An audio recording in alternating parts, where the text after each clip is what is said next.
Thanks for waking up and coming. We're going to jump right into discussion. At ACSA, I always thought it's always a little bit too heavy with presentation and always a little bit tight time-wise with discussion. So thought we'd reserve this one session where we jumped right into talking. Let's see. First, let me introduce our panelists. Going from my immediate left, we have Clark Thenhaus, who teaches at the University of Michigan. We have Michael Young from the Cooper Union, Lydia Kallipoliti, who's currently at Syracuse University, Rhett Russo from NJIT, and Michael Osman from UCLA. And, of course, my partner in crime, Lola, Sheppard from Waterloo. I wanted to follow up on the possible mediums session, which some of you were at just before, because I found the young academics and architects in the possible medium crew to be some of the most compelling young people entering into academia today. The most talented, the most well-versed in the discourse.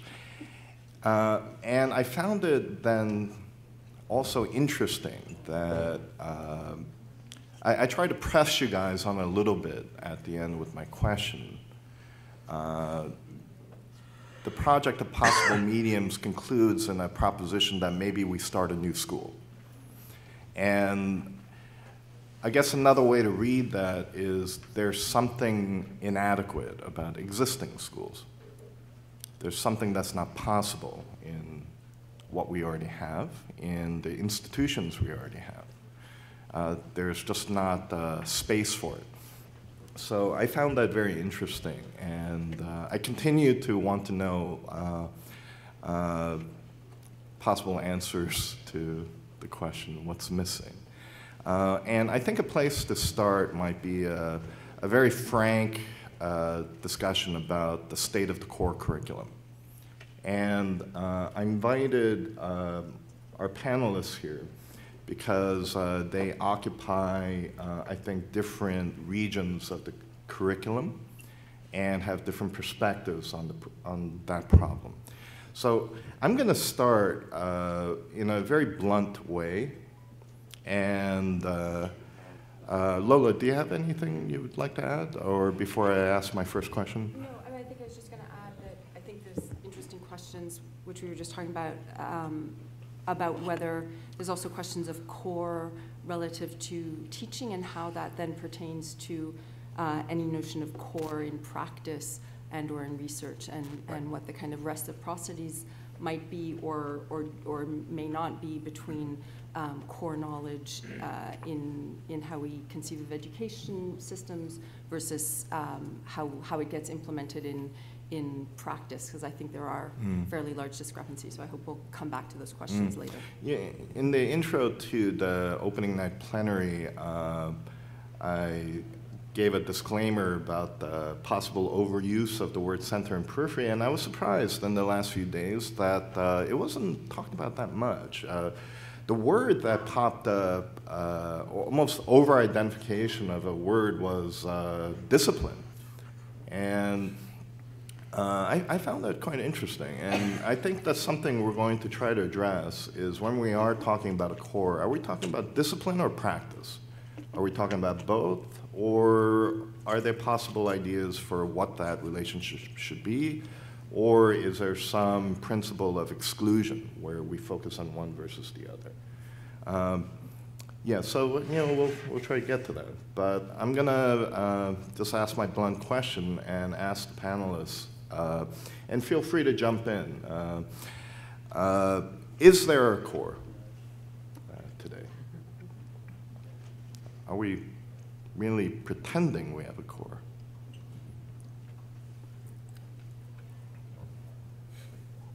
And I'm totally willing to endure as long of an awkward silence as necessary.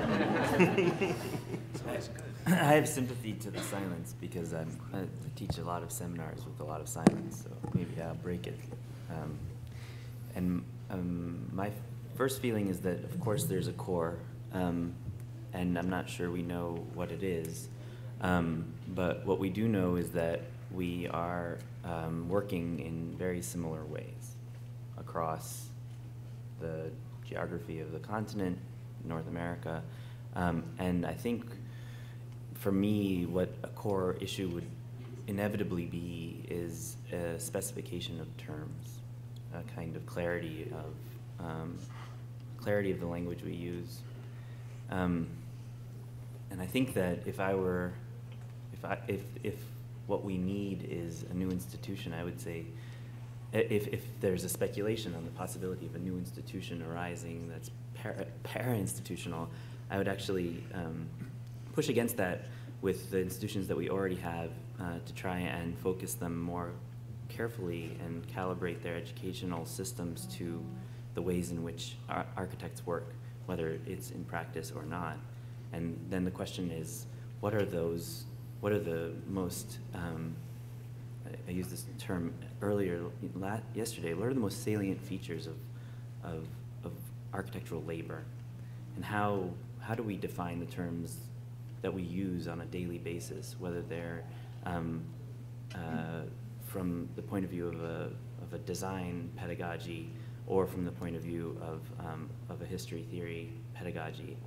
On my view, there actually isn't an appreciable difference between those, because ultimately we need to be very careful about how we identify our practice, whether it be something in an economy which is clearly about accumulation, or an economy which appears on first inspection to be cloistered from that. I think there isn't really an appreciable difference between those, and I think that to create the artificiality of the boundary between the inside of the university and its outside is eroding, and so what we should be more sort of careful about is that what we do in the university needs to have a closer fit in its, let's say, salient features to what we do outside of it. And I think ultimately that the core for me would be constituted out of a set of terms that we can all share and know what we mean when we say them. And on those topics, then, we can probably sort of base our research. But without that preliminary knowledge and without even the debate over what constitutes those terms, that set of fundamental knowledge, I don't think that we're going to have much of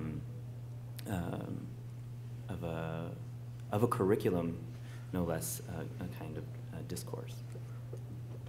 I might say, actually, by virtue of your definition of there is a core but we don't know what it is, or possibly where it is, that by virtue of that definition would indicate that there isn't a core. So I think returning to possible mediums presentation, Adam showed a slide of Michael Meredith and Hilary Sample in their kind of 29 genres of architecture, with the claim that there's no more discipline, it's just subgenres.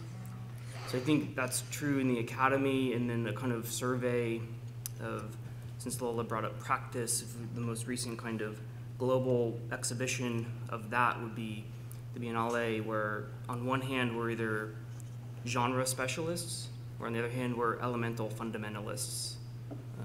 So I think maybe I would argue that there's not so much a core by virtue of, if we haven't agreed to terms yet, I don't think we could say that there is one, but maybe there's a kind of multiplicity of camps that are sort of bouncing into one another. And in that way, the reference to a donut came up earlier, in the sense of like nobody wants to occupy, or nobody can occupy the middle or the void, but everybody wants to be in the kind of, and nobody wants to be the frosting, everybody wants to be the fat, tasty part in the middle, I think it was.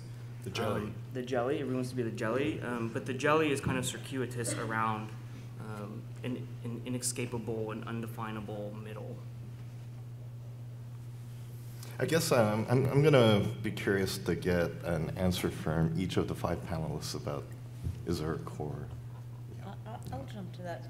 I think both of these ideas make me very anxious. In a good way? Not necessarily in a good way. And I'll explain why. Because the multiplicity of camps that you're referring to, Clark, reminds me of Charles Jenks' diagram in 1967 or 9, I'm not sure. It was like in the late 1960s. The one with the clouds that was called the evolutionary tree, where he basically identified a moment of multiplicity and plurality, and kind of, instead of delineating certain camps, he put everything in existence on one map in the world, right? And the problem with that state, which brought on postmodernism and its potential and limitations, was that there was no friction between these states. They all coexisted at a state of happy peace, which I'm nervous about.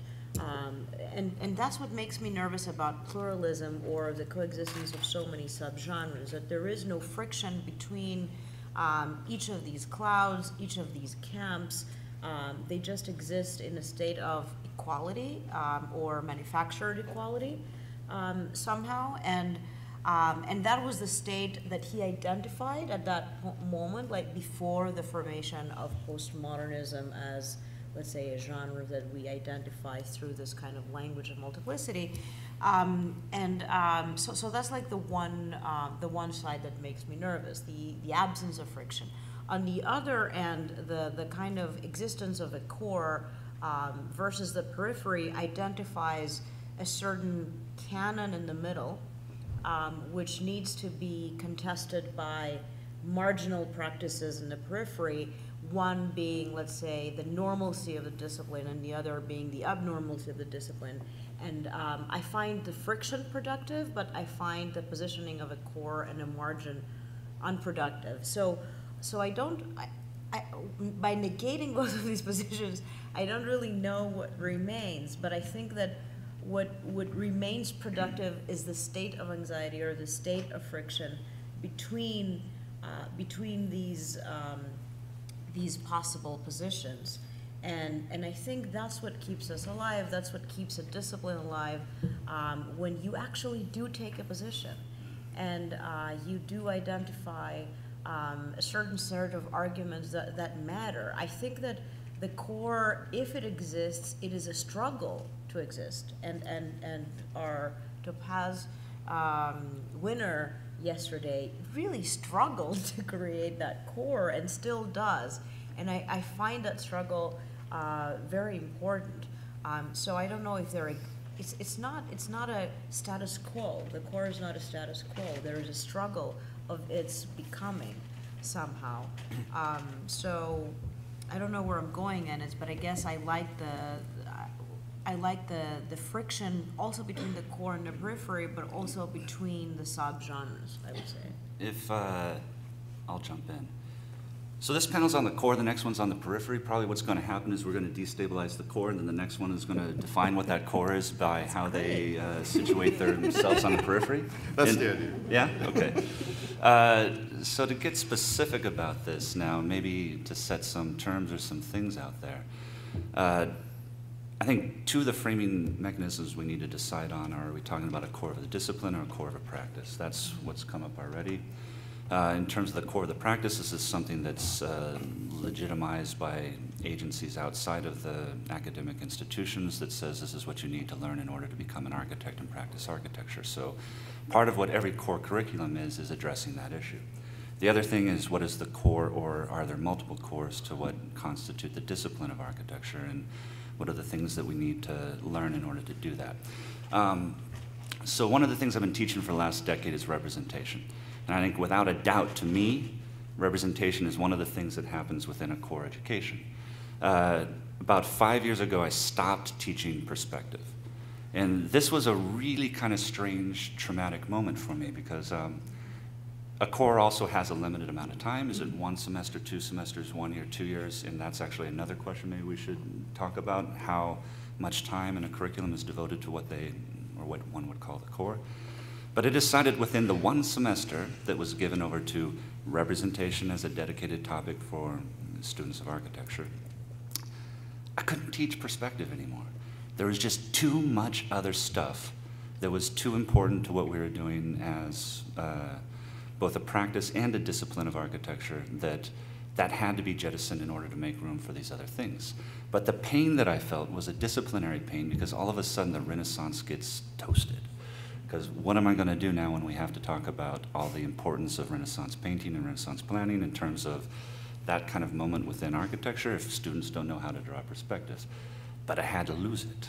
And I think that's one of the kind of interesting and painful processes that every institution and every teacher goes through when you try to decide, I have exactly this amount of time, I can only teach this many things, what is in, what is out, and when I jettison it, what do I lose from that, or what is the education of these students going to suffer through, and then what is gained by that change? And that's the constant negotiation of a migrating core or a migrating center in a way. Yeah, yeah, I mean, I've also been in that situation, Michael. I'm very sympathetic to that, and you know, we've talked about this a couple of times, and I feel that also that's an incredible pressure. But I think that the one thing that, in thinking about that was interesting to hear Michael say was this term that I hadn't thought about before, is labor, the term that you use to, I think, maybe distinguish a little bit between the different forms of labor that require disciplinary knowledge and practical knowledge, or at least that's the way I interpret it. And in the context of that, what's become interesting to me was how do you, so first of all, is the core alive and necessary? I say yes. I say it's absolutely we've got to find a way to pull this thing together and decide what is an essential framework for teaching the labor, the disciplinary connection to practice and practice back to discipline. And I think the thing that's important about that for me goes back to the question of when do you actually, or how do you set up an educational framework for students to learn how to imagine things? And I always think about, in that sense, Francis Bacon's explanation of when do you actually learn to fully imagine? Well, you have to go through years of understanding technique first. When you're a child, you don't have any technique, so there's nothing there. It's pure imagination. You go through, in many of the arts, you go through a kind of training of intensive, technical, classical repetition and learning how to do things, let's say, properly, or to repeat. And then you evolve to a point where you can let go of that or transcend that technique and fully imagine and operate in your area of expertise or your area of training. And I think that also goes to, importantly, how we think about disciplinary knowledge and practice. So for me, what I've tried to do and what you described to kind of fill the void or the compression of time has been to try to find a way to construct disciplinary and practical projects where that overlap is happening at the same time. And sometimes it requires looking at other, like art history or photography. But representation plays a critical role, I think, in training architects how to move from a technical framework of labor to their imagination. And I think the core is the place where the imagination has to be shown and has to be revealed. So if we fill that up with, I'm afraid if we fill that up too much with a fascination with genre, we lose that ability to actually introduce the possibility for imagination to be developed. Lola, did you want to jump on it? Yeah, actually, it's an interesting question because I think, you know, if one thinks about core curriculum in most schools, the first 2 years typically tend to be more conventional, or tend to kind of working through scales of building, complexities, representational questions, kind of history. And then as you move to sort of option studios or upper level studios, there's a kind of sense that now is the chance to kind of explore new techniques, new programmatic questions, new formal questions. And I wonder, and this goes to what you were saying, Rhett, I wonder if, I think that gap is sort of problematic. And I think if we sort of assumed from day one that the kind of questioning and thinking happened no matter how simple the problem, and that the kind of tie back to history and representation happened from day one, things would be understood in a kind of continuum far more. And core, in a sense, could actually become more exploratory, while at the same time, doing its due diligence, which I agree it has to do. And I think, the other interesting question that you bring up, going back to Osman's lecture, is this, he kept talking about disciplinary authority, and the idea that if you look at most, the kind of trajectory of most important architects, even until fairly recently, often they didn't hit their stride until quite late, and yet there's a kind of pressure now, I think, in schools to be sort of pushing the envelope, sort of by the time you graduate, you should have your voice, and which I actually agree with, but I think that also is a kind of question back to how we teach, and what does it mean to find your voice. I'm certainly not an advocate for saying, do as the masters did, and then in 10 years you'll figure out where you stand, but I think there's an interesting question of what we expect students to know and do, and how we expect them to position themselves, both in the core and then in the kind of non-core sequences. And I guess now we're really talking about academia, but I think it affects how they then actually think about practice, and it produces this kind of strange discrepancy, I think, sometimes. So it's both a kind of statement and question, maybe. To try to broach this question, first of all, it sounds like everybody says yes. No, Clark said no. I said there's multiples. Okay, all right, okay. So, yes, almost yes, okay. So to try to broach this question, because even in that case, it sounded more like you're saying there are multiple cores, right?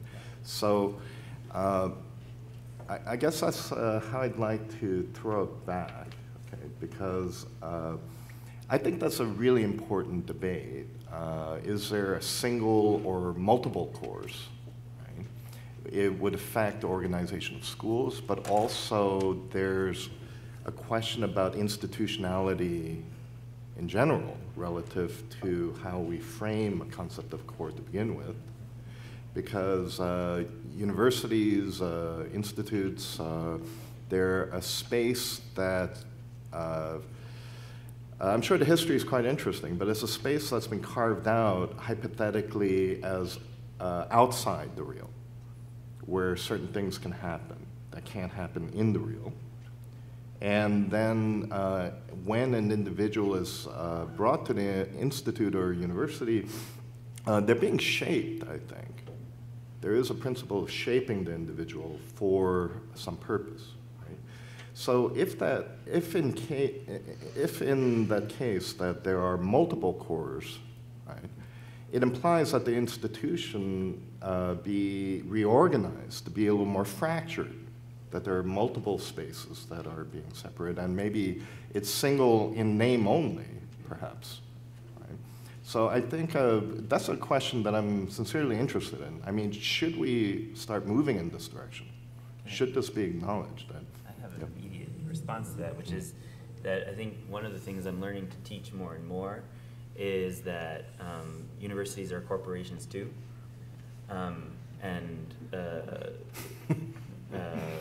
it's funny because it's true. That actually it's disturbing for us to pretend that that is not the case, and not more and more so the case. That the conflation of those domains is not only imminent, but just life as it is. And so I've begun teaching my courses as a kind of, I wouldn't call them economic, but I would say that they're sort of driven by the presumption that we're always already participating in an economy. And then what kind of production is it that we are undertaking when we're in studio, and to whom and to whose benefit? Who's accumulating from our production? Because obviously we're not making things and just, even in their throwing them out, even in the students throwing out their work, there's another form of production, another form of economy that they're participating in. So from my point of view, I would actually say I want to use these sort of, I want to use these terms of labor only to displace any distinction between an inside and an outside of the academy, and actually to frustrate those boundaries as much as possible, so that when you're working, say, in your first year studio project, you're maybe working on something that people are calling core, and as you drift closer and closer, presumably to practice, as sort of people emerge from practice and come back to the academy, what you actually realize is that you're kind of entering a hardcore. Like, that actually, Like hardcore punk. yeah, exactly. But that ultimately the core is actually, you're not drifting towards a periphery, you're entering closer and closer into the center. So it's a reversal of our usual idea that you start from the middle of the circle and sort of gravitate outwards. I would actually argue that actually you start in the center and then you keep going closer and closer to the center. And probably there's nothing that, you know, like all what you're doing is just refining your idea of what that is.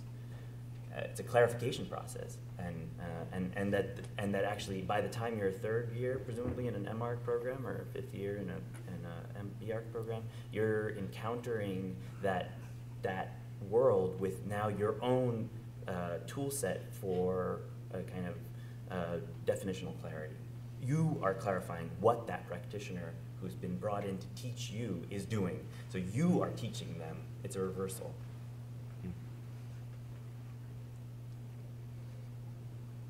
Well, one of the, I guess to now, let's see if we can have a debate. One of the interesting things, though, about what's implied by a core and by these universities that we all teach at and our students come to, is what David was hinting at, is this almost cloister-like moment where you seclude yourself from things like the world of economies and the world of labor that is outside that we all know we're going to go to. And at that moment, you isolate the students into a situation in which something is given to them, taught to them, structured around their education that puts them in the position to go back out to it. Let's say that's traditionally one of the things that the core is trying to do, whether or not you're locking somebody in a room and making them draw Corinthian columns in the Beaux-Arts, or if you're locking them in a workshop in the Bauhaus and making them play with materials and compositional ideas. Those things are purposefully set up as some kind of removal in a way. And if we are talking about totally obliterating that idea of that kind of momentary pause, removal, situation within a certain set of terms, ideas, techniques, historical discourses, then I think we're actually talking about obliterating the core in a way. Because no? Maybe it's just a kind of call for greater, in some ways, for greater transparency. It's interesting, going back to Clark's, yeah, yes, Clark's comment of the multiple cores. I think practices are actually far more articulate about what they offer as a service. Schools, there are implicit agendas in every school's core and entire curriculum. And you can usually detect it, but schools will rarely, readily sort of say, this is where we stand, this is the position we take, this is the kind of practitioner we're trying to produce. And I think that in some ways... generalizations. Everybody touches this, and this. Yes. And I think if the sort of intellectual agendas, the economic agendas behind schools was more transparent, there might also be less of a kind of gap and a kind of acknowledgement actually of the sort of politics and economics that go into schools without necessarily obliterating the knowledge, but that you would actually sort of learn the core through a kind of perhaps more lucid lens actually, rather than the kind of cloistered lens that we teach our students.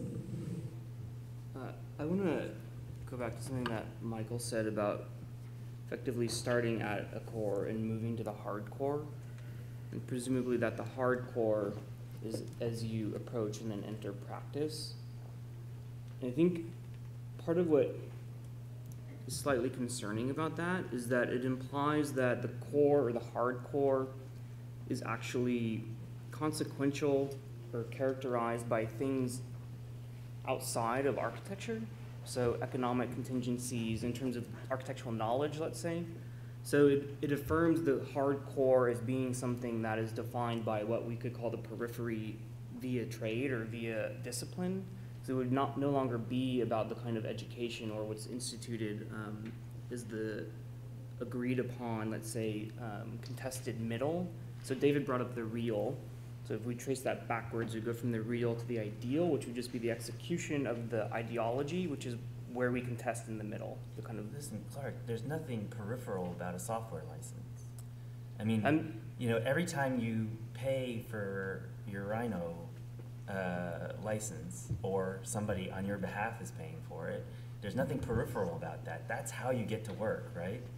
So I'm not saying that economy is peripheral. I'm saying, like, you can't even start without that kind of purchase and sale transaction. It's a transactional behavior that is fundamental to education. So I'm not saying that, I'm really not saying we have to focus on the periphery. I actually don't really know what that would be. I know that you have to get to work, and I know that you have to work on somebody's behalf, but I just don't.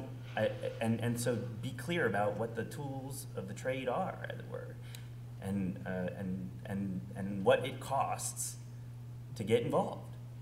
That's all. I'm not saying it's economy in some determinate kind of Althusserian in the last instance. No, I'm not trying to. I'm just trying to sort of say, like, be clear about how you get there, how you entered the door. Application fees. Yeah, I mean, the fair enough point. I think even once you acquire the software, it guarantees nothing in terms of knowledge, though.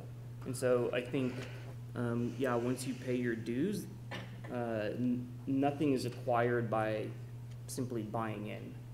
So the economics of it and the kind of realities of having to purchase, let's say, Rhino or any other software promises nothing to no one about their ability to produce or engage architecture.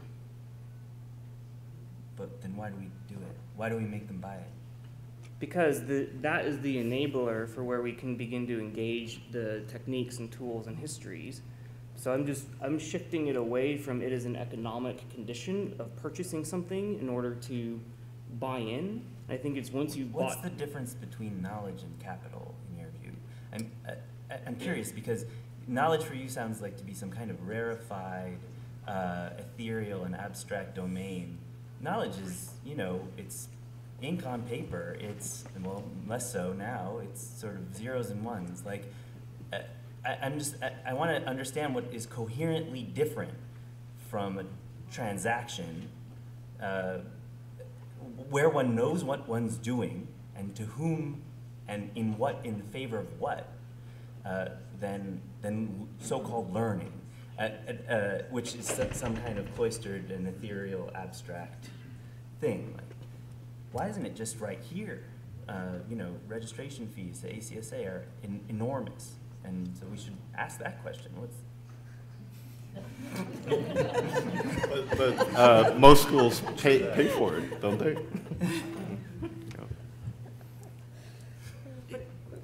Actually, I think even on a kind of related note,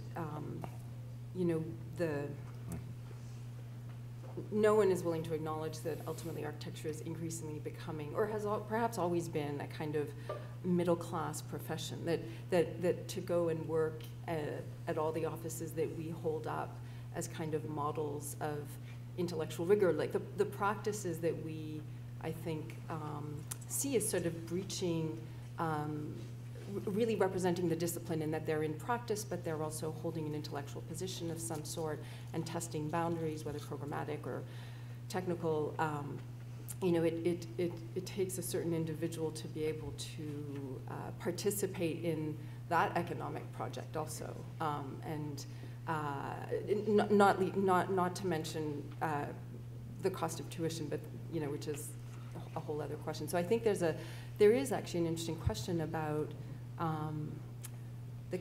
the whole economics of the discipline, from the day you enter the door to the things you make to the way you practice afterwards. That is, you know, very rarely acknowledged. And I don't know to what degree it would change the way we teach or the way some of these better practices operate, but I think it is a kind of hidden presence that is actually very rarely acknowledged in what we hold up as sort of emblems of, you know, intellectual integrity. Well, I want to press you a little bit, Michael, because maybe one thing that's outside the purely economic point of view of why the core is the way it is I think universities traditionally have done two things. One, they protect the knowledge we already have. Right? It embodies it. But then it's also a space where knowledge we don't have is anticipated, and it clears out some space for that to happen. So what might be outside of maybe the purely transactional might be merely the transactions we haven't had yet, right? And I don't think it can be assumed that the transactions will proceed as it has, you know, all along. Or you can't even say all along, you know, based on the present. You know, you can't project backwards or forwards from the present, right? Yeah. So I think part of this is, I think, linked to what Rhett was referring to as the imagination, I think. Then to image the thing that's not here, I think that's the kind of problem too. So like it cannot be, you can't prepare the imagination purely on the transactions of the present. Therefore, like, how do we actually formulate that? So this is where I would absolutely agree with you, which is that you work on your tool. You know, like, if at the one hand you have to pay to get it, you know, your investment, as it were, is in reshaping that medium, that given medium, and in order to slightly inflect it toward something that we couldn't have otherwise anticipated. That's, I do believe, is the hardcore, and that's where actually, you know, that the payoff of that, as it were, again on your investment. Which is time and effort. You know, two of the sort of constituent facts of capital. How do you cash that in? And I ultimately think that that if you can't, you're going to have an unsuccessful practice, and whether it be an intellectual practice or a material practice. And I don't believe there's a fundamental difference between those.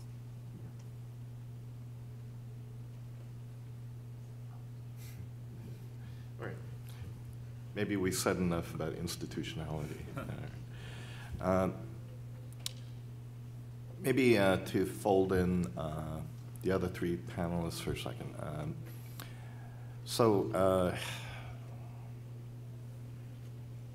Whether or not the definition of the core, single or multiple, caving in or resisting, at some point we have to then talk a little more specifically about what you, Michael, referred to as the common terms of the core, right? So, Michael, you, maybe we jump back into that. Like you said, all right, perspective out, right? But then maybe to fold in Lydia, does that mean ecology in? You know, so I think that's something that might be a kind of evolutionary moment then maybe for how we start establishing the core. I mean, I thought it was quite amazing when I first started teaching. The biggest debate was when the computer should be used, right? And I think pretty quickly it became clear that some kind of mythology of analog production was somehow necessary to the core, or necessary to the production of the right kind of imagination and so on. And then came the Rhino license that you had to purchase, you know, on day one, right? But I don't know. I think there are good and bad things about you know, that shift. You know, so maybe we could shift into more specific discussions about maybe things you would like to see in the core. Huh? So what do you think, Lydia? Is ecology in the core? I hate that word because it's so overused, and I don't think there's a sufficient word that we can use. Like, neither does sustainability or ecology or nature satisfy me. And the new term is resilience, which has also become, let's say, mostly about infrastructure management. But I might want to take a different twist to your point about shaping the individual through the core and multiple cores and fractured identities through that shaping. And I just want to bring up also the issue of knowledge, because we're talking about that. I think this is it's very important to recognize that the way that we teach our students nowadays, it's the way that we're transmitting information to them is not knowledge. Like, we're confusing information with knowledge in a very, very substantial way. And the way that they're receiving our material is extremely fractured through multiple sources, online sources, blogs, clouds. The way that they're storing their information is extremely different than it was 10 years ago. And this whole issue of big data, I've been thinking about it for a very long time now. Not a very long time, like maybe the past 2 years. But certainly the way that we organize information, it affects our relationship to knowledge in a very, very profound way. So the knowledge of the core and how we teach in a kind of continuum, or if there can be a plan of a core, like the Bauhaus would have a plan with that we could design and it looked like Ebenezer Howard's Garden City. We probably can't do that anymore, because the way that the students are receiving information is so multifarious that I'm thinking, what can models of education be in a state of distraction and anxiety, where there are so many different and multiple ways of engagement and of organizing information, classifying information, and so forth. And relative to that, I'm thinking, how can we create, I call it closed worlds, and it's equal to an old discussion about design versus non-design. Like, how can we foster really key disciplinary debates as closed worlds within their education, that they can focus and later keep that knowledge and somehow be able to interrelate it. I don't know if that makes any sense relative to your question, but I think you're that avoiding that question. I am. What was the question? The question was. What are some of these common terms? What? What are some of the common terms of the core? Can I volunteer one for ecology? Yes. Well, Yeah, no, what about performance? You know, here's something that now everybody needs to submit their projects to something called performance, which is, in my view, a completely ambiguous territory of so-called knowledge, which is it's just fraught with facticity, and it has nearly no representational analog. And so it's really hard to create critical distance with something called performance. But on the topic of ecology, you know, like if we're to teach on a on a sort of common term. Here, we're all going to have to submit to this power of performance. And I think, I'm curious if, I mean, I also have worked on this problem of ecology, and it's very hard to teach it in an architecture studio or history theory environment. But I'm wondering if you can. No, I mean. I know you know a lot about materials, so It's, of course, these terms are very loaded, right? So this is only my interpretation. But for me, this is a very, it goes back to a very old debate. Like, performance in many ways replaces the kind of need for function becoming a technical criteria and of establishing a set of rules, disciplinary rules that will give our discipline credibility to the outside. So there is this kind of constant myth of need, let's say, for positivism, a positivist discourse in the 20th century of establishing criteria for our discipline coming from the hard sciences to credit us to give criteria for our discipline, to evaluate us and make us believe. But this was a discussion that we've had exactly the same one in our panel and in another panel yesterday. But I'm not discrediting performance. I'm not discrediting scientific criteria. But at the same time, we know very well that this is not our strongest feature as architects, and our combinatorial logic of both performance but other things that on how we combine information, how we assemble different bits and create and synthesize worlds is our strong suit. And a colleague of mine was saying that this is how we become useful to other disciplines in another panel yesterday. So performance is in many ways replacing this older need for function to establish credibility. And it's a not ancient debate, but it's definitely a 20th century debate, starting from the avant-garde, going into how engineers and architects would fight in the post-war period about what are the criteria, how we can give credibility to our discipline, and it's replaced with performance now. But I'm not sure if what we do best is Revit and buying purchase licenses for the software. I think we're terrible at that, actually. sounds like we should get better. We should be precise, but in the ways in which we can be precise is perhaps not the way an engineer can be precise about these things. And I'm not trying to kind of give the opposite the humanist discourse, which is also archaic, but our kind of acrobatic balance between all of this is what we do best. And yes, please, Yeah, maybe save me from myself. I think that just to maybe, I'm just sitting here thinking like, okay, so if we go to performance, do we put it under discipline or do we put it under practice? Yes, yes. And then I back up, and then I back up the second to labor, and I think my way around this would be to say, and maybe to answer David's question, like, are there things in the core that we okay, what are they?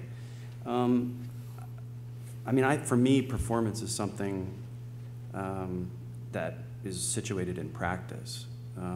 Now, there are other ways, I guess there's ways in historically to talk about it, but I would say in the education state now, it's primarily a kind of practice issue for me. And in that regard, I don't think I would never take the risk probably of putting ecology as a form of core questioning. But what I would do to sort of open the can of worms would be to go back to ask, what are the real bits of our discipline? What are the real little tiny bits? And for me, they're really dumb things, but when you actually start to, such as, let's say, a hole, making a hole in something. So making a hole in something would raise the issue of discipline. It would raise the issue of practice. How do you do it in practice now? And how does it perform? right? But you have to go to the whole first, I think, to ask these questions in a way where the discipline-practice distinction can be examined. That, for me, is what, in this discussion, what I find really interesting, like, that's a core problem, right? And I think that's something that we have to be very, we have to understand on a certain level. It's quite simple if we accept that architecture is made out of real bits. And then, Sorry. I'm going to jump on the whole thing. Because the other thing I think we would assume that is being structured and taught in the core is how do you make those holes architecturally, and then what's the mediums, if we want to tie back to the possible mediums, that an architect does that makes a hole differently than what a painter would make a hole, or how some other kind of discipline would deal with it, or how a surgeon would make a hole, or a butcher, or other people who are very good at cutting things up and holing things out. So this question of the medium, and I don't believe there is a single medium for architecture. I don't know if I'll give it 29, as we saw earlier today, but it's definitely not a single stable medium. And one of the things that kind of pushed this to a very fine point, a few years ago at Yale, there was a symposium called Is Drawing Dead? And this had the largest attendance that Yale's ever had for a symposium. And it was a little bit like Charlton Heston, like you won't remove the rifle from my cold dead hand. Because people came out of the woodwork holding pencils saying, you will never remove the pencil from my cold dead hand, or maybe you will until it's cold and dead. So this puts it, let's just say it. Do you need to draw, right? What do we think about that? Does an architect need to draw? And I think that the kind of pressure that even the thought of the possibility that architects would not be taught to draw as one of the fundamental core things that we do day one, maybe as another way to ask this question, was so destabilizing to so many architects that they had to come out and fight.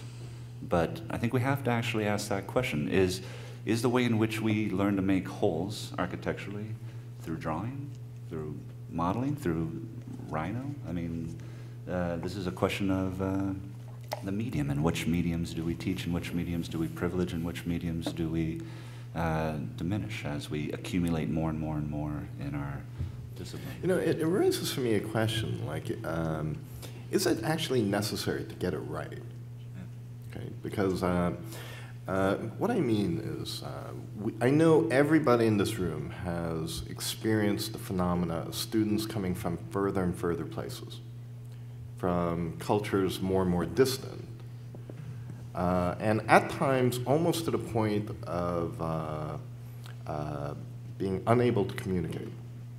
Right?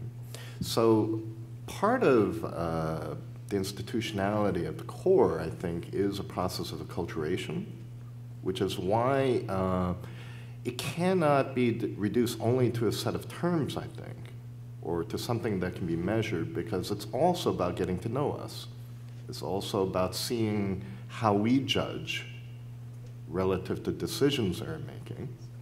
And it's not, I think it would be totally, I don't know, it's on very thin ice to say the way we're culturing individuals are right, you know, in an absolute sense, right? But then if you let that go, I mean, it's maybe just a matter of negotiation about our political body and what we would like to insist upon. Right? Yeah. Can I jump into, like, I like the whole, so I wanted to ask you, like, you say, for example, how to build a whole would be part of the core curriculum for you. Let's say, I'll think of another question. How to build a tower with asparagus, would that be part of a core curriculum? And I'm not making fun, I'm asking, like, I have a point to, after that. Oh, so I'm gonna fall into a hole when I answer. You gotta realize when you're being set up, man. Like, would that be part, like, in your assessment? Well, would it be part of labor? Yeah. Would it be part of But discipline? would it be part of the core curriculum? I don't know. I can't answer that. I probably my intuition is to say no. But Why not? because we don't build architecture out of asparagus. I was going to ask cooked or uncooked. I mean, actually, I'm taking that example from John Haydock in the late 70s, did this eat parties on Friday nights at the Cooper Union, and he brought food, and they were making models from food, and it was like the edible architecture parties. And I'm thinking how to build a core doesn't address necessarily a field, but a process or a journey wherein by learning how to build a whole, you engage with issues of ecology, of construction, of materiality, embedded materials, and there's a series of operations, processes, and fields that you touch upon by doing this assignment. The assignment becomes a journey, a pilgrimage, or a bubble of disciplinary knowledge, and I'm wondering if this is a suggestion or it becomes, or in your mind it's just an example of let's say core issues like the 9-square grid, the whole, and things like that, like elements or journeys. Do you see what I mean? Yeah, I think we have to. I mean, I think there are a lot of traps of 9-square as a kind of development. So, but you know what? I guess my now understanding the Haydock background to this, I think the thing that I would probably say yes now, and the reason I'm going to say yes is to say that there's something necessary in building a camp. That's part of the fundamental core of education. It has been for a long time. I think it's more about building community. That and artists do this a lot when they're together. That eating is part of extending the process of building the camp, right? Building relations, building bonds, and building direction. Building the questions of, is this important for us? Yeah, we all think this is important. So let's talk about it over food and build things out of food. So I think that is actually part of core in a weird way, and it's become there's a long tradition of that in the ways that happens, and I think you could probably point to many of us in this room, and we were all probably at some point, through some relation doing something like that with each other, and that builds our bonds over time. So yes, it's part. I think that's a key part of our discipline. I was just going to add though, and I don't know if this is so much content as method, but I think the idea of historically contingent knowledge in some ways is maybe our key responsibility. And I think you could, so how you teach representation and the fact that we now omit perspective, or how we teach sustainability, or how we teach program or form, the kind of recognition that that it is kind of constantly mutating, and that and I say that the kind of idea of contingent knowledge because I think that the kind of responsibility of making students critical thinkers and cognizant of that things are being omitted, which would sort of address the problem that I think we all confront, that half of knowledge comes through the internet. And that may be fine as long as they kind of recognize that there's a body of knowledge that isn't on the internet half the time, that is historical, and that it's mutating, and that the things that they're kind of being flooded with are kind of in dialogue with a kind of other lineage. And I think that this idea of the kind of trajectory by which they a consciousness that what they're being taught now comes out of a lineage and a bias, and that each school and each professor has a bias. And that's why in some ways I think the lack of transparency that most of us have as faculty, as institutions, about those biases, that in some ways if one came out on day one and said, I'm going to give you the history of whatever, medieval Europe or representation, and here are the kind of lenses by which it's going to be examined, and here's what's not going to be talked about. I mean, we sort of do it, but I think if we actually presented that as part of the pedagogical structure, in some ways kind of provoking debate. And then I think the question of foreign students, they would, hopefully, it would empower them to kind of be questioning sort of what's being delivered to them, and how it folds back into their own cultural, baggage, which we may not be able to be covering in our own institutions. I'd like to say something on that too, which goes back to something that Michael brought up earlier, I think that the kind of knowledge that I was referencing is directly that. So it's the looking at knowledge specific to the discipline of architecture over time. So there's a difference then between history and historicism. So with the history for us, we can talk about, Denise Scott Brown talks about this in Oppositions about, you know, begin a formal analysis of Chartres Cathedral by going on about the brutality of medieval Christianity.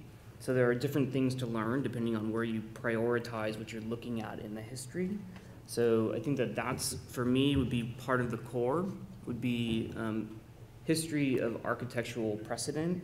And maybe, you know, it comes on the heels of Eisenman last night, I suppose, but I think that that particular set of knowledge is important, not for reclaiming or redoing particular buildings, but for studying how other problems have been worked on.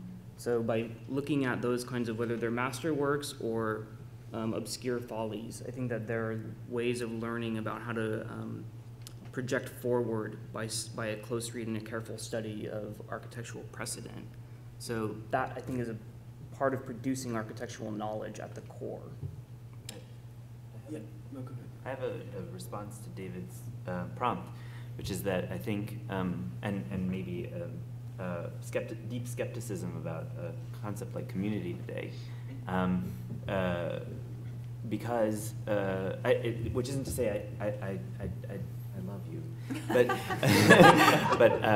I definitely don't think that giving the sense that we are together in this, and we are all, you know, like community, and we owe it to each other, all of this. I think we need to be a little bit more as cynical as our students, perhaps, about that. Because frankly, I think it was the late 70s, the asparagus thing happened, right? And at that very moment, you can see the anachronism of community by the absurdity of that exercise. I mean, I love the fluctuation of your answer in a way, because on the one hand, you do agree that there's something sort of necessary there, but the way it's achieved, and this is to answer your prompt directly, came with a certain kind of politics of cult that is deeply disturbing, and one which seems desperate. And I fundamentally think that that education should and here I'm with you, Clark, like shouldn't feel desperate. Like you come here without the sense that you're in our hands. You're, you know, if that were the case, you know, we'd have way too much responsibility. And I just can't tolerate the idea that education in the future will depend on the cult. We're getting close towards the end, okay?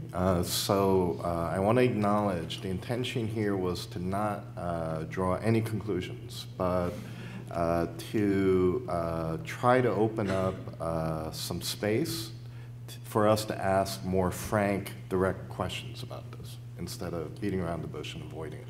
So with that said, I would like to ask all of you, my colleagues, to maybe end this by asking us some frank, direct questions.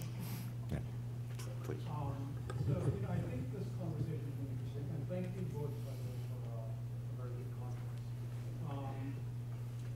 It feels to me a little bit like this conversation has been more reflective as opposed to projective, and I'm saying that in Admittedly. response to the title of the session, which is the core curriculum tomorrow. And you know, when I think of these words, when I think of core suggests a kind of centrally focused geometry, let's say, or a kind of hierarchy or hierarchical system that is about that center. Thinking at the center is perhaps more important than on the periphery. And that is kind of how we teach now. And then the other word in the title is tomorrow. And it seems like you're talking about today or yesterday as opposed to tomorrow. So I'd like to... I'm going to set one rule. You have to ask questions and not comment, just to be fair. Okay. could you then maybe frame your observation into a question for our panel? Should we be considering not a central, should the word core be reconsidered or eliminated in curriculum?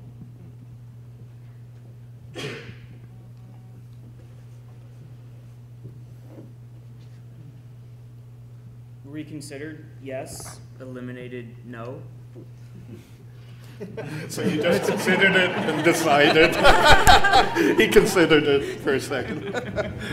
Yeah. I mean, the word, I don't think we can eliminate the word. I think part of what my take on the panel is it's been a kind of reconsideration and a discussion. I don't think we're going to achieve consensus and conclusion. Can you speak in the microphone? Yep. I mean, I can't resist, like, I for years thought it should be jettison. There's something that feels so anachronistic about that word. But I seriously can't come up with anything better, except another anachronism like foundation or center or fundamental,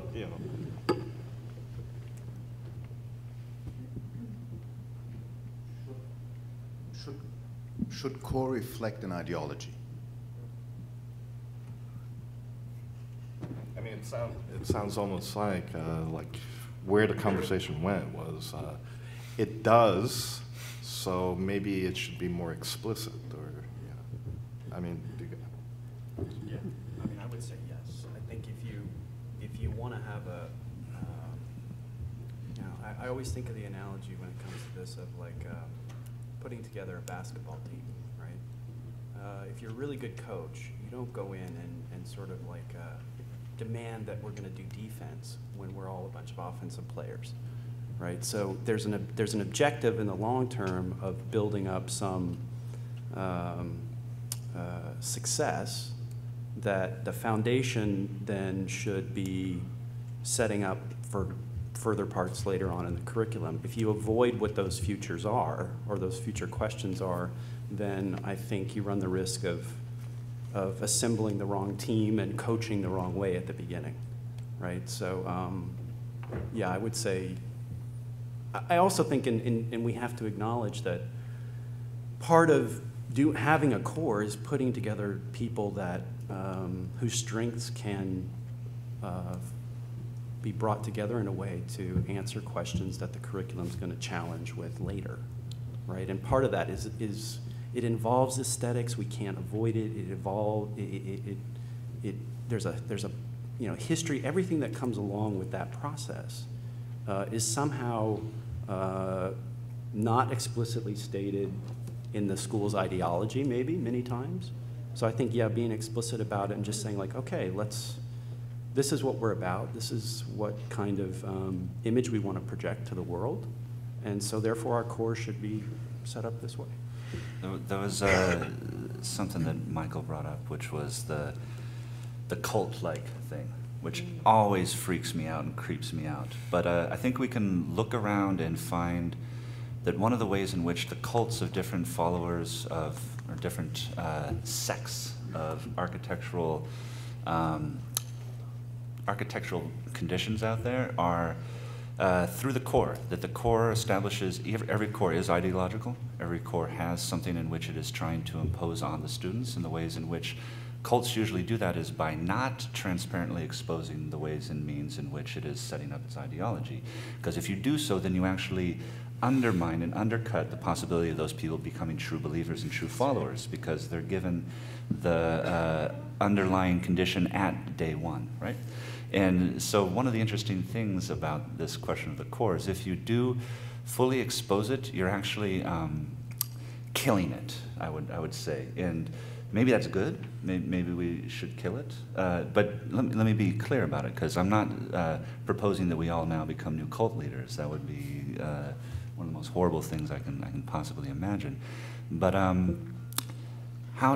does one critique ideology before one moves into understanding its conditions, or do you need to move into its, and maybe I should not use the word condition, do you critique it prior to having either knowledge salient understanding of the terms, labor practices in which you can then begin to understand the way things work? Or do you critique it after you have gone through an indoctrination? That's actually, I think, what we're talking about here. At a certain level, we're talking about, do we keep this kind of shroud of indoctrination called the core? And there may be multiple versions of this, because that is the place in which we then could hopefully then be situated to become critical of it once you know how to participate in it. Or do we blow it away and situate? That's one way to blow things away, right? Knock your water over. Do we blow it away and expose all of its ideological biases to an 18-year-old on the day they come into school? And in all honesty, yeah, look, of course, I support that, but it also really challenges us to think about our past in terms of what we reflect on as a core versus our future, because we are basing it completely on the past. That's the way we understand its formation, and to be able to undercut all of that at day one, I think is not only impossible, but maybe not desired. Yeah, I don't know if I'm not sure if I agree. I think to have a body of students, I mean, I think the core does want to be ideological, and I think it's actually, we probably will do the profession a much greater service. I mean, if we believe what we all keep saying, which is that the profession is complexifying, multiplying, there isn't a single way to practice, then the idea that there are, 50 schools in the States, or however many, and that there are different types of practitioners being groomed is not the word, helped to form. I think it's sort of, rather than the kind of, we're producing the neutral professional that once existed, so I do think it wants to be ideological, but I think having a student that is lucid and critical from day, that is able to look critically at their education rather than, 5 years out, looks back and then realizes, that's what it was really all about. I'm not discounting the necessity for criticality from day one, not at all. Right. But at some level, if we are talking about, this is what we're talking about. What do you teach? What do you not teach? And that's the point at which certain ideological assumptions are made. Certain things are in, certain things are out.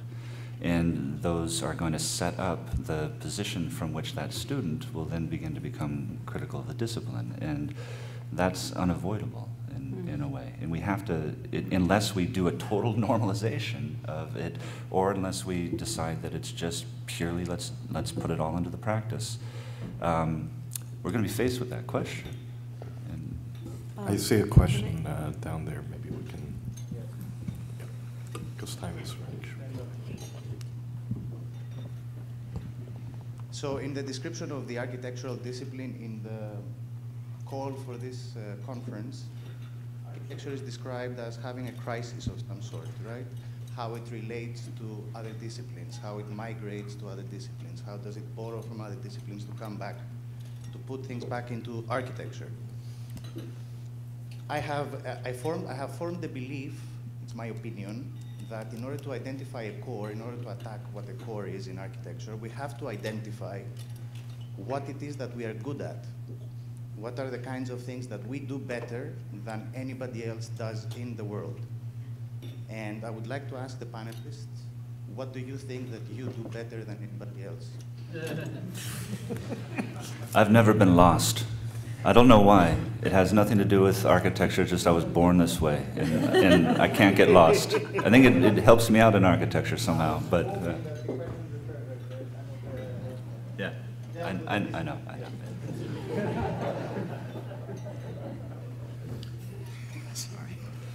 Sorry. So what are the core things? What do we do better than everyone else? For example, representation. It's one of them. It's one of the things that we do better than a lot of other stuff.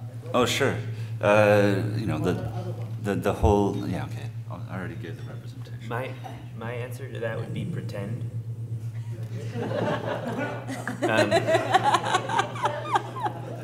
We do that very well. Associations. No, but I think that's a serious answer. It is really serious. He's totally serious. I think we pretend that we know things, and we do that really well. And I think But can you extend that to, you stand on stage and you pretend. don't you think also that the kind of conceiving of worlds is a kind of form of pretend?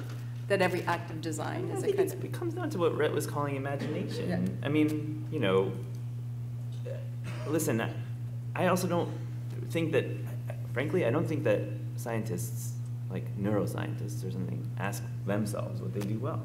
They have no insecurity about that. And neither should we. I don't know. I would say making associations and links, using our subjectivity to make associations and links.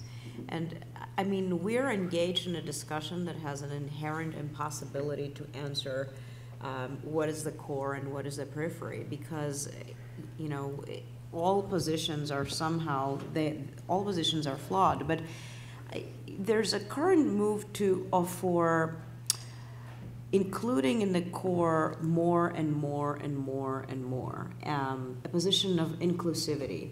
And I've been teaching at Columbia for a while before Syracuse, and the position there was to just foster more and more things, more and more studios, kind of like create bubbles of events, and allow students and faculty to create associations between them. And I found that a very, very different, very productive model. But if you think about it, I think there's an issue for SMLXL coming out from the Journal of Architectural Education.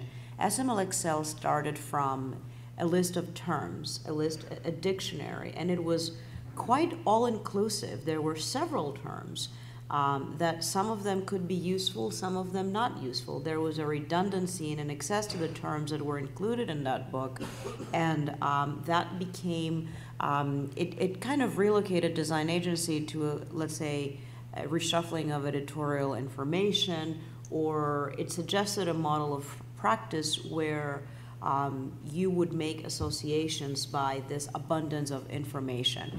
And somehow we are operating a little bit like that. I'm not necessarily suggesting that model as a core, because at the same time that I'm saying that, I'm critical of it. And we do develop criteria of what is core and what is not core. But certainly the, let's say, built-in redundancy of what we learn, what we're kind of putting out there, becomes part of the curriculum of several institutions today. And our ability to educate our students to make associations, or our ability to make associations and links between these questions, like how to build with asparagus or how to make a whole, or other more meaningful potentially conversations that we might have, is in my humble opinion what we're best at. I have maybe a bit more boring answer, but I'll use their answers to make mine sound better, which is that I think that we pretend to be the best imagineers of form, space, and order, that we represent, or we use representation to convey, and we borrow and use associations to convey meaning in other ways. So I think ultimately, like, to be kind of banal about it, form, space, and order, and that doesn't necessarily mean in a building, and maybe like intelligence too is the term that Michael used, which is maybe more slippery, but I think that that's like what I would say. But I also agree with Michael that I don't know that like there's an insecurity about trying to tell everybody what we're best at. I'd like to jump in, even though I'm moderating it. Whenever I've been in a room trying to do something, a project, some concrete goal, with people that are not architects, it's so clear I'm an architect and not one of the other disciplines. So painfully clear, right? So something an opinion I've arrived at is I'm really good at imagining the real being otherwise. It could be very ambitious otherwise, or it could be a very prosaic otherwise. Here's an empty site, there's no building, put a building there, the real is otherwise.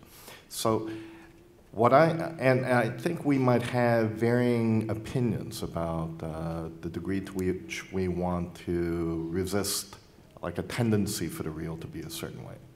Some are fine with it, some, like myself, I resist it for complex reasons, I suppose.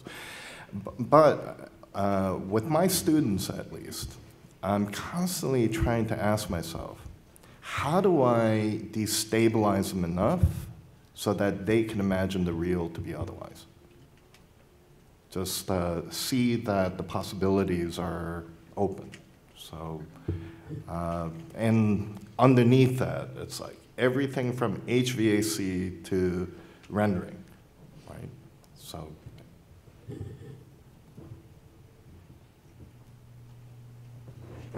Adam, yeah.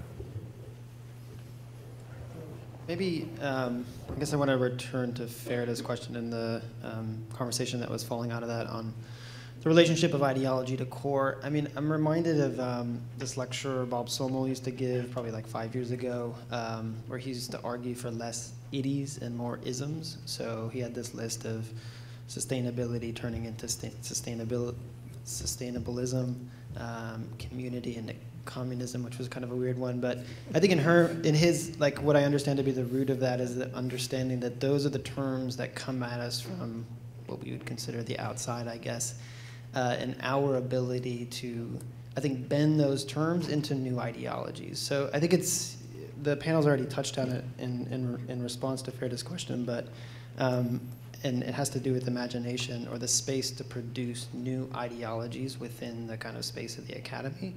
And so I'm wondering about that, and maybe to make it into a more pointed question, I think for Michael Osman, like it seems like taking economy in and teaching the seminar in economical terms is a way that economy sort of comes from the outside, which maybe should be put in quotes. And then that's a term which sort of reframes the way that we teach. But I'm wondering if there's a way in which the kind of the terms go the other way, so the whole, the HOLE whole becomes more economical as opposed to economy sort of redefining those issues. So does like term bending maybe is a way to think of it, does it go the other way? Do some of our terms change to sort of fit the ideologies maybe that are coming at us from the outside? Just my immediate response is the two-way traffic thing to me actually is a strange inside-outside. All of these things I have a hard time understanding what boundaries being crossed exactly. I guess my answer to you would be that actually we're not in control of what terms we use. We need to acknowledge that. And everybody does, whether you're an architect, trained to be an architect, trained to be a doctor, you know, like my sister's a doctor, and she said that, for example, the word cure is no longer used in her field. Like, wouldn't you think? Like, it's a taboo. So, on my view, you know, it's not. It's a deeply disturbing fact, you know.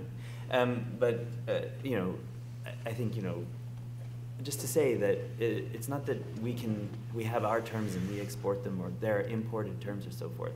I think that, you know, culture is moving, and we have to be just very aware of where we stand. And so, to answer the question of the man who left, you know, I don't think there's a core of the future. We're in a kind of perpetual present. So, like, let's just acknowledge those things. Can we create new terms? No. No, they're already given. I think we have time for one more question. I guess there are two questions, okay? Because yeah, we'll end with the gentleman right in front of this. Go ahead. I just am having this sort of growing intuition that there's this close relationship between architectural education and early childhood education, and I just wonder what we can learn from existing models of progressive education, because there's just so many common sort of core competencies or skills that these kinds of schools are starting to teach students in terms of curiosity, engagement with environment, sort of creating worlds, following a sort of thought process from an intuition to a developed idea and product. And I was just wondering how you respond to that kind of provocation, or if you have any sort of additional thoughts about those connections.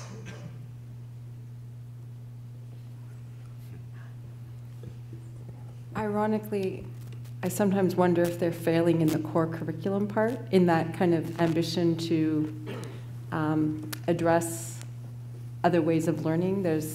And so maybe it speaks to the kind of impossibility of doing it all also, because I think that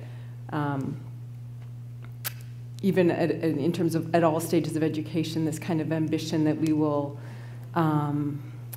develop totally polyvalent, curious children that have alternate ways of learning, but then there's the challenge of like, how do you deliver just that core knowledge, right, of math and reading and so forth. And so I think early childhood education is facing maybe the same challenges we are. Maybe they're less neurotic about it. Oh, actually, I think they're having the same debates, but. I would say decency. Like, decency. Be a good person. Like, sure, we should teach that to our students. That should be part of the core. How many credits do you get for decency? All of them. 0. Okay, we had one more question, and we'll end with this one. Okay. Yeah, the discussion reminds me that higher education right now is trying to adapt to the shifts in society with what we mean by core. Core was established as a curriculum for most universities back in the 19th century. So there's a very robust discussion going on nationally around what is the modernized core. And really it's not so much a set of competencies or skills by definition. It's really as what are the cognitive functions and benefits that the education system gives for the thinking process going forward into a career. So that the discussion is, the Association of American Colleges and Education have created a kind of an updated set of competencies that every liberal arts program is starting to adopt now. And it really is a framework for each discipline then to fit into those basic sort of aspects. There are 4 aspects, and what it's doing is allowing us to define that discipline within ourselves, but not be restricted to trying to come up with the individuals for a core. So if you look at the American Association of Colleges Education, you will see that there are frameworks for a core that are being adopted by universities all around the country, which are not about the specifics of the discipline. It allows any discipline to fit into that. And is there any way that, in your thinking about a core, that you can get away from architectural discipline as the core and a way of cognitive thinking, which gets into ethical frameworks as well? That's part of one of the dimensions that are framed, are the social responsibilities as part of what is expected for higher education today. So is architecture, in your mind, a distinct part of the liberal arts perspective in your mind, or is it something really outside of it? Just one anecdote on that. This morning there was the recording of Peter Eisenman last night, who answered questions of the distinguished professors, and in the end of that, his comment was that he has come full circle. He doesn't think that architecture should be embedded into the liberal arts of philosophy and areas that it's been in the past. He thinks that the liberal arts education is not necessary for architecture today, just as a caveat, which was a very interesting, controversial statement. One thing we didn't end up discussing was the core as knowledge or as training. And it sounds like your comment is it should be understood more as training, because somehow there's something more positive and decipherable, or there's evidence that we can lean on with regard to that. Like, if we're giving them tools, we're not giving them knowledge. So what do you guys think of this final point? I think there's no distinction, so I'm going to frustrate that. and I strongly disagree with the comment of the Topaz Medallion recipient. From my point of view, it is irresponsible for us to think of architectural education outside of the liberal arts. I think, that was about making citizens. That's a project about citizenship. And on my view, if you don't belong to some kind of idea of if you don't educate yourself to belong to some idea of citizenship, it's very unclear to me how one produces an ethics at all. So I would have a very, very hard time accepting a purely vocational education. I think it might also be true that on the discussion of knowledge and tools that it's likely, I feel like it'd be both, in the sense that I'm using knowledge as a kind of architectural knowledge that's built up through our own history of, let's say, buildings. Again, to recall Denise Scott Brown saying you don't need to recall medieval brutality to talk about Chartres Cathedral. So, but I think that tools also, I think there has to be a reciprocity so that tools can enable new knowledge sets or new sets of knowledge. And I think that that comes through reading and rereading our own conversations and histories. So I'm not sure that they can be so easily separated. I think it's maybe funny and telling that in considering the core tomorrow, we've come back to a 500-year-old question of, should we be educated within the trivium and quadrivium of the humanities, or should we be educated within the trainings of the guilds, of the workshops of masters and apprentices? And I think that actually everything that we're touching on today is actually the continued conflict of those two models. And maybe that's actually an interesting thing that sets our core as slightly different than other ones. And I would never jettison the humanities. I agree with Michael. That's what gives us our kind of basis to be participant in culture. Yet it is still a practice that we do that has shifting, continually evolving tools and techniques. And so the conflict between those two is what we're talking about at a certain level. Are we done? I want to say something about Clark's Denise Scott Brown. How much more interesting now is Chartres Cathedral now that I think about the trials and tribulations of the workers on the job site. I just want to say, I totally disagree with her, right? But what I love in her observation is that by setting those two things on the common plane, I can actually use one to start thinking about the other one more interestingly. So in her trying to frustrate, or trying to create that distinction between form on the one hand and labor on the other, I love the idea that now we do care about Chartres Cathedral exactly because of the plight. Sure. Just you use that twice. Yeah. I agree with you, Michael, that we should certainly not think of the core as a kind of autonomous cult with its own rules, and I'm there. I still think, though, that its existence or the struggle for certain people to create it is what enables the other types of discourses. And I think that's important. So as Michael was saying, after this really long, impossible discussion, we're arriving to this debate between autonomy and interdisciplinarity, which is ancient and has no answer other than the kind of dancing between different fields. But the core, the existence of some things in the core enables these alternatives, enables the imagination of the alternative future, enables the imagination of alternative objects, and hence its existence is important. Well, one thing that is different, though, from 500 years ago is there weren't thousands of schools, right? Yeah. Thousands of options, right? So the multiplication of the options, it makes me wonder, maybe just that condition should be a little bit more accepted, and we don't try to police it and there as are much. also far fewer forces, I think, affecting the making an outcome of a building. You know, you had a patron and you had a master builder, and there was a kind of discussion between the two of them, and that was sort of it. So I think the sort of complexity of the field, you know, both economic, political, and so forth, that we operate in changes how the architect conceives of him or herself, and how the school has to kind of envision the role. So we'll end with your comment, Rhett. Okay. Oh, okay. Yeah, I agree. I mean, the kind of embodiment of the liberal arts is essential, and it reminds me of something I just read that Sigurd Leverance said in one of his about one of his projects in talking to one of the metal workers. He said, "Well, I know you know how to do these things, but we're not going to do it that way this time."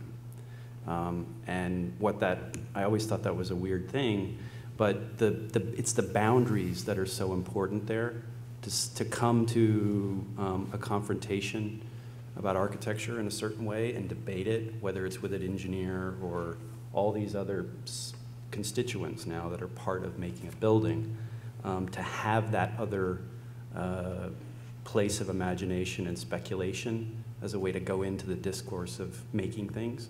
The separation and the boundary is key. So I think, yes, the need is just essential. Okay, so I'd like to thank all of you for coming. At 2 o'clock in the same room, we'll try to broach the periphery a little bit.